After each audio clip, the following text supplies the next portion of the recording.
कान्तिमन्तकान्तकात्मजम् अचिन्त्य रूपमन्तहीनमन्तराय कृन्तनम्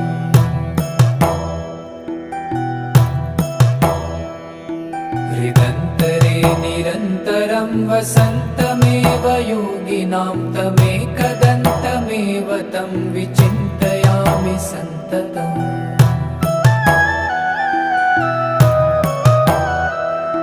Mahaganesh पञ्चरत्नमादरेण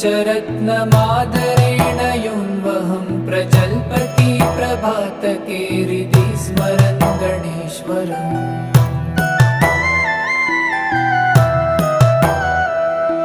अरोगतां दोषतां सुसाहितीं सुपुत्रतां समाहितां